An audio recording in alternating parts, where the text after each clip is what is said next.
Hi guys, welcome back to Exodus, the podcast program where we are changing the narrative of Africa, particularly Somalia. Today we have a very special guest. You may have seen him on YouTube, Ana. He is a very famous Somali chef. And he is here today to talk about his migration to Somalia, the challenges that he's come across, and the perspective that he has seen differently.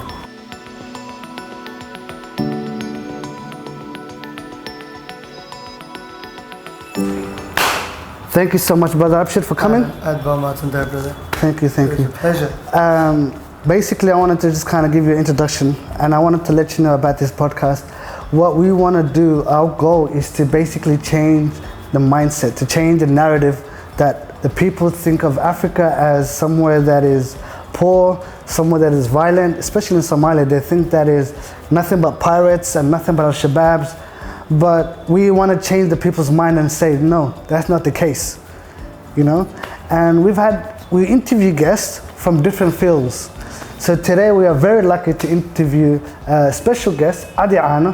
He is a renowned chef from Finland who has moved to Somalia. So we are gonna get into more details, and please stay tuned. So Abshir, please give us a bit of information, like where did you study, how was Finland, how have you been a chef? I moved from Finland. Okay. And Finland is one of the safest countries in the world. Correct. One of the least corrupt countries. One of the safest countries. And it has the best education system in the world. Highest quality of life in the world. But still I'm here in Somalia, in a place where people have all negative feedback or opinions. So like I'm not a mad person for me to come here, there has to be something I saw. There has to be something I've seen in Somalia. So about what you were saying earlier, if I get back to that, Somalia, a lot of people have that negative idea, but we're here. Correct. That shows you, that tells you something. If I come to my personal life, I moved from Finland and I studied chef school, or what you call culinary arts and modern cooking. So I lived in Finland since I was 16 years old. I studied 3 years and a half. I did 1 year and a half in Finland, and I did the rest in the UK, in Southampton. The reason was, UK is more diverse than Finland when it comes to food. So that's why I went there. And now I'm currently living in Somalia with my kids, my family. So before you moved to Africa, what was your perception of Somalia? So when I was a kid, I grew up in East Africa. I lived in East Africa for half of my life, mostly Ethiopia. Yeah. Moving back to Somalia, when thinking about Somalia, I had the wrong picture of Somalia, and it's not my fault. It's what I saw in the media. Yes. In the media, and in the Somali community, and it's what I heard. All I could hear was history, like Somalia used to be this, Somalia used to be that, and now it's khalas, it's gone, and that's what I used to hear.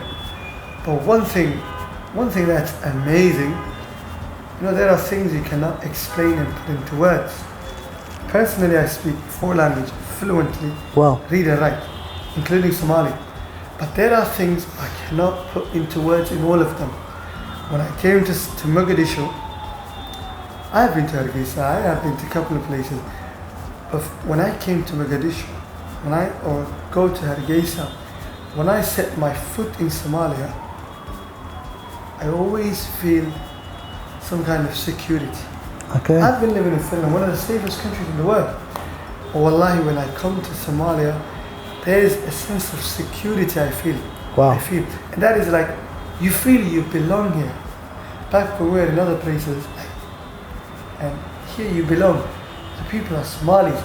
Deep down inside, even though there might be a little bit of issues, there might be this and that, but deep down inside, this is where you are.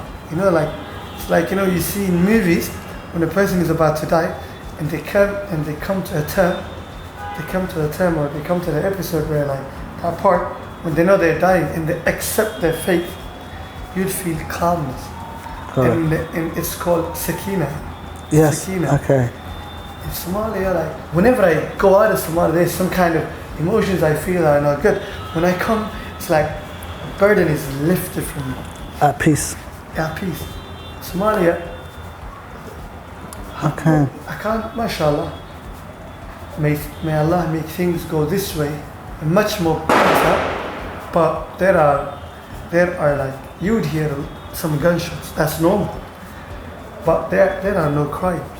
There are a lot of some petty crimes. Someone might steal your phone, but you'd never hear of bank robbery in Somalia. Yeah. You'd never hear of murder. You'd never hear of gang shootings. There are issues. Someone might get targeted and die. That's that one person for political Yes, in issues. government, correct. But you wouldn't see like the crime in Somalia is it's one of the lowest in Somalia. That's something they never tell you. The rape rate in Somalia is one of the lowest in the world. Wow. No one knows that. The rape rate in Somalia is one of the lowest. The sexual assault of female is the lowest in Somalia. That's something they never talk about. Wow. In the modern countries where we came from, every 5 minutes a lady is sexually assaulted. Someone is getting robbed. Someone is getting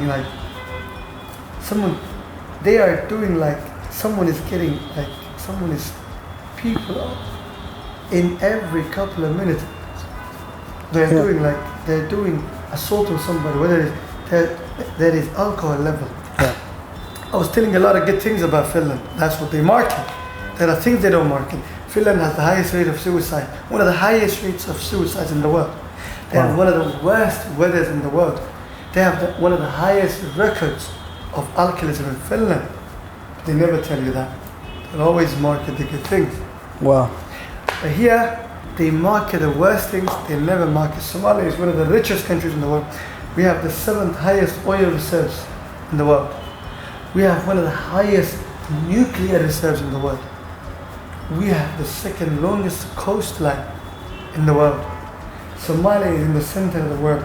The ports of Somalia are like the center for all exports. I have iPhone. I use iPhone. When iPhone is going to America, it has anything that comes from Asia and going to America has to pass through our waters. Wow. Everything that's coming from Europe going to Asia has to pass through our waters. Anything coming from America has to pass through our waters. So like when you look at it, this country, like it is heaven. And some people, they envy us for that. So inshallah, I hope things will change. And I really appreciate that, because the one thing I wanted to touch up on was, now that you're in the food industry, how do you see the food industry in Somalia, and do you see opportunities? Like, all right, how would I say this? This is the heaven. Don't know if there's a bigger word than heaven. If that's Nashua Usara is at the top, Somalia is the heaven for food industry. All right.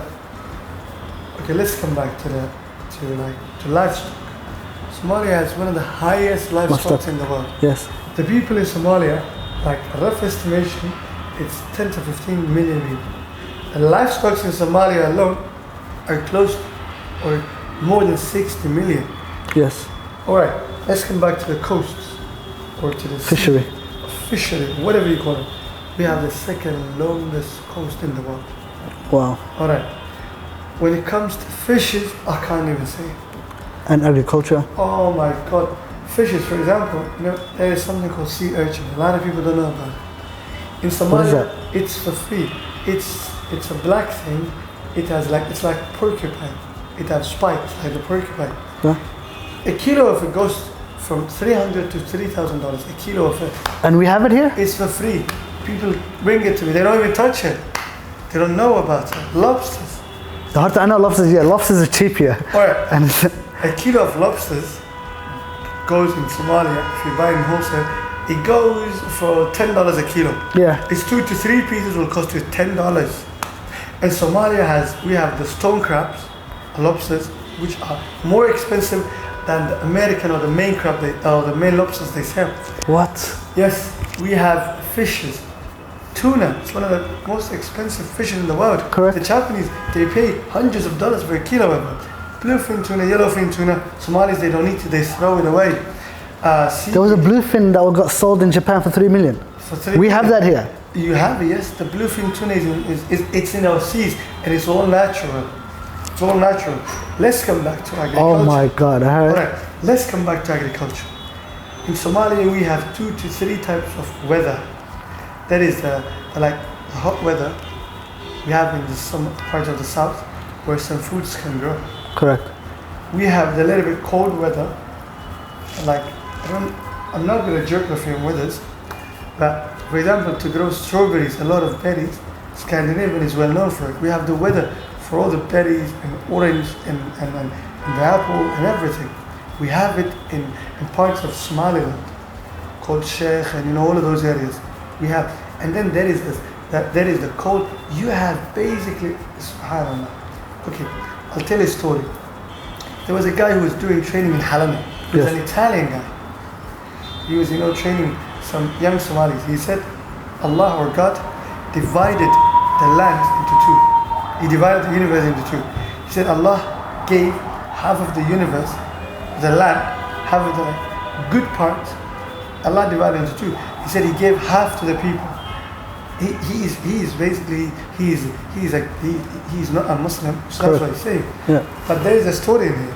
He said God divided the land into 2. He gave half to the people, and He kept the other half to Himself.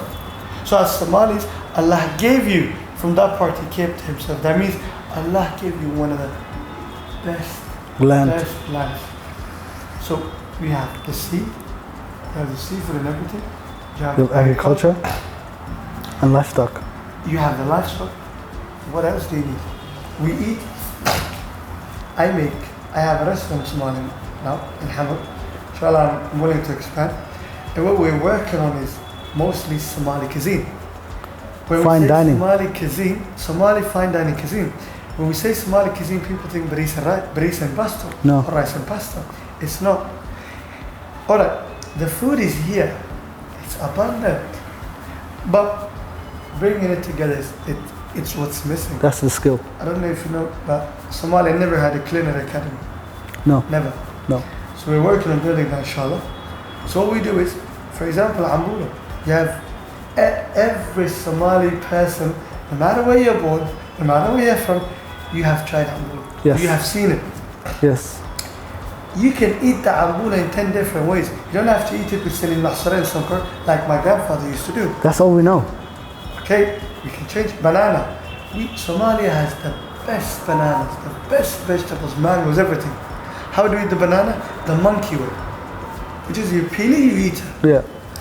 There's many ways you can make malawah with it, you can make bread, you can make cake, you can do this, you can do that, you can do ice cream. So the thing is we're working on modifying the Somali cuisine and turning it into a fine dining concept. Wow. And that's what we're going to market. So when it comes to food, well, don't get me started. So my next question would be, what are the challenges that you come across? And there are 2 types of challenge. There is government part, or like, as you know, Somalia. And okay, there is one thing people confuse me. People outsiders and local, there is something they confuse. Somalia, when it comes to the government, it's not as it should be. So you might say that Somalia is it's a failed state. The government is at the lowest. To be honest, there's a lot of things we need to work from that side. Alright, you come to the people. In Somalia, everything is built by the people. correct. I'll tell you this is something people don't know. I have never seen people like Somalis. Somalis are the only people who have been living with our government for this amount of time, and they are the people who built the whole country by themselves. That's so true. The biggest company in East Africa is Hormuz. Correct. Hormuz subsidiaries. It was built by people. The malls, the streets, the businesses, it was built by people. Correct. So there are no other people like Somalis. Let's go to the Western countries. In America, if the government sleeps for 2 hours, you have seen the movie Purge. Yeah. That's what would happen. Yeah. If the government goes out for 1 hour, people would eat themselves. Yeah, that's Purge. Here we don't have that. Here we have been living in Purge for 30 years, and mashallah, we're enjoying it. Wow. So the challenge we face on a daily basis are two. The people, it is a bit hard to convince the people. For example, it's hard to convince someone who has been eating ambula for 100 years the same way, and to tell him, look, you can eat it in this way, you can eat it with fish or with chicken. It would take us hard. It would take us a little bit more time. Wallahi, once they do, what was that saying? Once you go black, you never go back. Yeah. Once they try it, there's no going back from that. But that's true. That would say the 100 years lost outside this. So the challenge from the people is this concept we're doing, the culinary school. They would tell you, oh, you went to university, you went to school to do this here for cooking. They think I went to school for cooking. They would understand. Yeah. One of the funniest part was we once invited a guy, one of the highest guys who worked for the Abshir. Yeah. We did invitation for them and other top officials. So he was talking to me, he's like, the food is amazing. I didn't believe it was made by a Somali guy. So we were talking to him, he's like, what did you study? I said, I studied this. And he's like, Adiyar, you went to university, you went to school, you went to Jama'ah, you went to college to study cooking. I was like, yes. I was like, Adiyar, yes, Adiyar, can you just study something better? I was like, Adiyar, how many wives do you have? 3. How many restaurants have you been to? He said, I've been to all Somali places. Like, have you ever had a food like this? He said, Wallahi, Adiyar, this is the best food I have had so far. He said, if I didn't study, would I make it this good? He's like, I didn't know you make sense. So it takes us time. The government part is the food. The food industry in Somalia is big. But there isn't money government support. There isn't, what do you call it, like you would say, health and safety. There isn't any regulations regarding the cleanliness or, so I can understand where you're coming from in that aspect. Yeah, I have seen people importing food, sweets that have gelatin in it. And they don't know. It's just lack of. It's not their fault. It's a lack of. The government, there is no regulations and there's no awareness. Awareness is zero. The second thing is we need to get a lot of things in Somalia. We have the land. Our land is fertile. So what I want to do is the things we don't have. I want to bring them and plant them and start growing them here. I want to bring a lot of. I want to bring culinary academy to Somalia. I want to change a lot of things with the help of the people. But there are certain things that need government approval. Okay. And the people up there, they don't know the profit of this. Okay, food industry in Somalia is $2 billion industry annually. Wow, I had no idea about that. All right, and right now, people haven't even people are not even at 5%. They're not even at 5% of capacity of what they do. Capacity. It's $2 billion industry, and they're not at the capacity of it. Wow. So 50% of it, up to 60% of it, we need the government to be involved in it. We need the pen of the government. So it's gonna take time. Because the guy who has the pen, he doesn't understand. I talked to him about a project about let's see, women's rights. He would sign it. He would come to me and sign it for me. But this thing they don't know about. Like, how would you say in Somalia they call it ilahi bakri. So those are the challenges we face. But inshallah, what we are willing to do is to change them. Okay, so now that the challenges, have you overcome some of them, and what do you see in Somalia in the next 5 years? We are trying, to tackle one at a time. So like American football, you can't, tackle 5 people at one time. The force is bigger than you, so you'll be crushed. And this is something a lot of people from the West, when they move back to Somalia, this is what they do. There's a lot of problems, right? And they will try to fix every bit of it. No. And that is the wrong strategy. You go for the biggest, right? There's a story, I can't remember how it goes. If you, in prison, when you go into a prison, to stay safe, that's what I heard from a friend of mine, alhamdulillah, never been to prison. Alhamdulillah, I hope not to go in there. But a friend of mine was telling me, and I saw from the movies, you always take down the biggest one, the biggest man. So So the ones below him, it'll be the one. or he took out the biggest guy. When it comes to the challenge, always try to tackle the biggest one. The rest will follow. So we're trying to tackle the issues, and those are like working with the restaurants and trying to for people to get good quality food from the restaurants. I have my place. My place we do different food. So the other restaurants we do consultancy for them. So people can get better quality food. Yeah. And then they would see, and then people would say, oh, there is a better way to do this. Then they would start asking for that. They would say, how can we do this? And then when there is the demand, the supply would come. But now people know that there's the issue, but they don't know how to address it. It's like, a baby. When you're born, you're hungry. But you cannot say I'm hungry. You cry, the baby cries. Yeah. In Somalia, when it comes to the food industry, it's at that baby stage. Okay, we're early stages. Yes, it's the early stage. So it's the baby crying out of hunger, but he cannot say I'm hungry. So it's the same thing now. So the restaurants are crying now. The food industry is that baby crying. So it needs, as the mother knows and feels, the mother knows when the baby is crying out of hunger, and no, that's some instinct Allah gave them. That's something they develop when the baby's in the womb. So now Somalia needs the mother of the food industry. The food industry is that baby crying. So now we have to nourish it. So if this nourishing continues, I think in 5 years. In 5 years, that baby crying now is gonna run. He would be one of the smartest babies and say, Mom, I need food. Mom, I need burger. Mom, I need this. No, but okay. So exactly it's that. In 5 years, how much does the baby grow? Okay. That's when one of the biggest growths happen, like mentally for the baby. That's when his brain is developing. And those are the early stages. That's when the baby learns his father, his mother, his family. That's when he learns who's close to him. That's when he learns everything by touching. That's when he learns what hurts and what not. That's when he learns what's cold or not. That is when he learns almost everything. And Somalia, the food industry, in the next coming 5 years, it's gonna go through the most important phase. And after that, anybody who was in that food industry for that 5 years would have an established roots. So would that be something that you can tell our guest, someone that's probably living in Minnesota or living in Canada, who is currently a chef or studying a chef? What message do you have to tell them?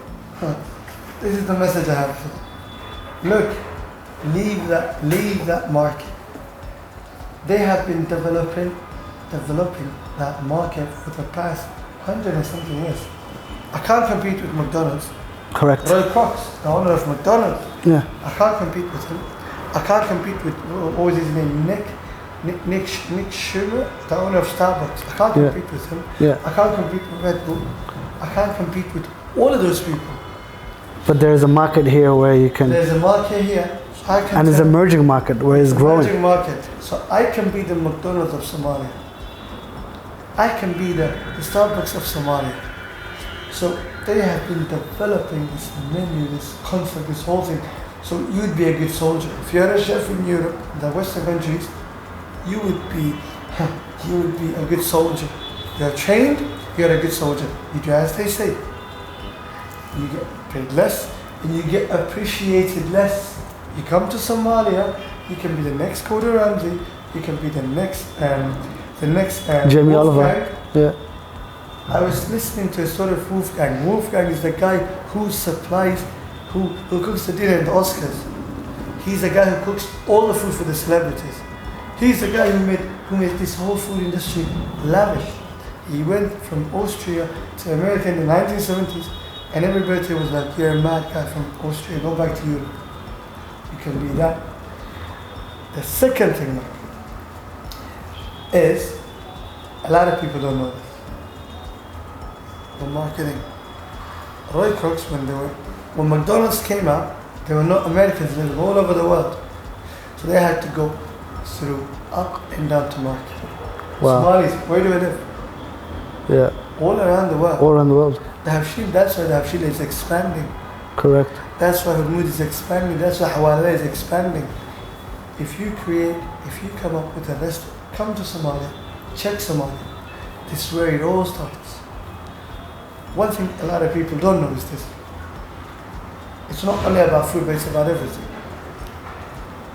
If I give you a car today as Adam, fill the car, the tank, give you $1 million and tell you, look, Adam, this is you.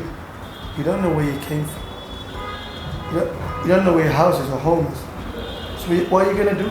You're going to drive around everywhere without money. But at the end of the day, even if it takes you 7 days, even if it takes you years, you'd always need somewhere to go back to. Correct. You have to know where you started from so you can go back there. So you can measure yourself and say, that's where I started and that's where I am. For you to have a point to finish up to, or for you to have a finish line, you have to have a start line. Okay. And if you don't know where you started from, you will never have a finish line. So you coming to Somalia, you knowing your roots, you starting things from Somalia, you know where you came from. 30 years, that's the maximum, that's when people started coming up. So you knowing your roots will give you a lot of happiness. Will give you a lot of like, what would you say, how would you say? A lot of comfort. A lot of comfort. And there's an Arabic saying, for example, when Nabi Musa alayhi salam said to Allah, was it Nabi Ibrahim? He said, Allah, I want to see you. Allah said, oh, do you not believe in me? He said, no. لِيَطْمَئِنْ قَلْبِي, so my heart could rest on it. Content, yeah. Content, that's the word I was looking for. Content. That's when Allah said, look at the mountain. If the mountain, when I show myself to the mountain, if he can hold me, then that's when the mountain grew. That's when he passed out. So this is what I'm saying. You come here, you feel content. Then you can go back to Canada. Then you can go back to America. You have a picture. Then you have a perspective. You're going to have a goal to come back with. My message is, no matter what you have, look, this Adam, how much was his salary? Please tell me. Sorry? Your salary in Australia, how much was it? When I was working at JP Morgan, I was earning good. I was earning good commission. I was earning, so it's embarrassing to say because people think I'm crazy. Okay, but it's not. But that's what people need to see. How much is it? Just give them. Don't tell them. Give them a picture. Okay, close to 20,000 a month. All right. And the name of the place you were working at was JP Morgan. JP Morgan. As an equity trader. Yes. And you're here today. Yes. So that tells you a lot of people. He's driving a bus. He does taxi, or he works for less than 10 grand himself. I'm not going to throw it apart. Listen, burn the boat, come here. Try it for yourself. And I would have to definitely agree because for me, when I first came here, I'll just touch up on it, is a lot of people thought I was crazy because I came here for my grandma's funeral. And then when I came here and I saw how beautiful the country was, I saw how beautiful the ocean was and how organic the food tastes. I had no idea carrots taste sweet because I'm used to carrots back home looking beautiful but bland, no taste. Whereas here, it had sweetness. I'm like, why is it so sweet? They're like, carrots meant to taste sweet. And then I was like, you know what? I looked around and I was like, there's an opportunity here, right? Where if I don't take advantage of this, I am gonna regret this. You will. And that's exactly when I called my boss. I will never forget. David, if you're watching this, I hope you are watching this, David. I'm doing well. I called him and I said to him, I don't think I'm coming back to JP Morgan. He's like, who quits JP Morgan? And I said, there's opportunities here. And if I don't take advantage of this opportunity, I am going to regret this. And it's been 4 years now and I never looked back. And that was the best decision I ever made. But I just want to finish up on this, and this is what the program is to really show that there is so much opportunities available, and that if everybody can come back and take care of the sector, Somalia will be at a different state. Somalia will be at a sufficient nation, and that's eventually our end goal, you know. And for that, I want to say thank you to my special brother Abshir for coming. Adi Ana, please check out his YouTube page. Amazing cook. If you want to learn something new, and for that, thank you for the tonight. I want to add one thing. I always, I congratulate Adam on doing this. What he's doing, brilliant, more than brilliant. I don't know what you call it, but this is amazing. Something that connects with people. Yes. And I'm happy you're doing it. And I'm happy someone I know is doing it. Perfect. Thank you so much. Thank you guys. Adam, it's a pleasure to have you. Assalamu alaikum. Alaykum salam wa rahmatullahi wa barakatuh.